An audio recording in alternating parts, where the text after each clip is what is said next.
In this video I show you how to play around the cards that Purrely players lose the most to. I think these 4 cards are the problematic cards as a Purrely player. Sure, your opponent could play Kurikara, Book of Moon or Eclipse or something like Kaijus, but these are the relevant cards of this format, and sometimes you can play around a random Kaiju. I show you the scenarios in one example. In this case, our endboard is Noir with 6 or 7 mets, we have Street and My Friend, pretty basic. Your opponent plays something like Snake Eye. As a player who plays this current format, you know that Snake Eye decks could play Forbidden Droplet, Talents and Underworld Goddess. Frost is at the moment really specific, and the biggest player base which play this card are branded players. Now your opponent starts with something like Black Witch and set original. We could activating Noir and targeting original and hope that he has no more extenders, but this is really unrealistic. When we shotgun Noir and he activating Droplet, we lose on this spot because something like Snake Eye Ash Normal is an easy OTK. In case of a potential talents is the same problem.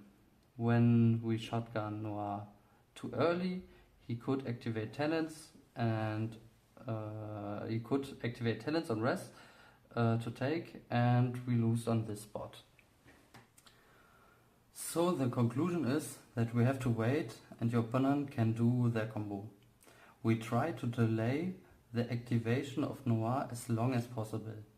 You begin to spin when the next step of the combo is problematic and used the most of his resources. In the most cases, when you survive the turn, you win the game because of your insane follower. So maybe you could wait until the battle phase and start to spin here. Spin the most valuable or highest attack on the field to make sure that you survive.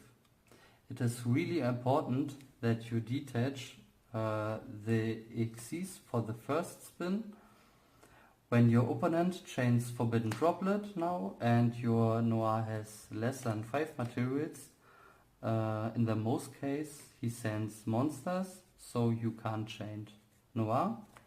You chain Heap in Graveyard, targeting the Xyz or other Purrely monster in your graveyard, and then you can chain Noir and do all the spins and send the most problematic cards, spin the most problematic cards. Use all spins in this chain. You should survive this turn. Keep in mind that you make sure that talents wouldn't kill you when you activate Noir really late. Often your opponent hasn't enough resources to end the game after a few spins. Another crucial point is when your opponent has enough materials for Underworld Goddess. When he has enough, you should think about to spin. Spin the most valuable target for the potential summon of Underworld Goddess. Maybe he has a Link 2 or a Flamberge, which give him a lot of extra bodies when he sent it to the graveyard. Often, when your opponent used the most or all of his resources and tried to summon Underworld Goddess, he hasn't enough cards to OTK you, especially when you spin a few cards. Now, when he summons Goddess, your spells trigger and you have the follow-up to win on the next turn. Branded is in the most cases the only deck which play Frost in this format. So you don't have to respect Frost against other decks. You can draw with Noir and spin. Against Branded you have another plan. You should play around Frost. You don't draw in the standby phase with Noir, and you're trying to make Noir with double Delicious. So Noir has so much defense, branded player can't out Noir. They don't play underworld goddess and have no out for this monster. So you waiting and chill on Noir, and you don't activating the effect.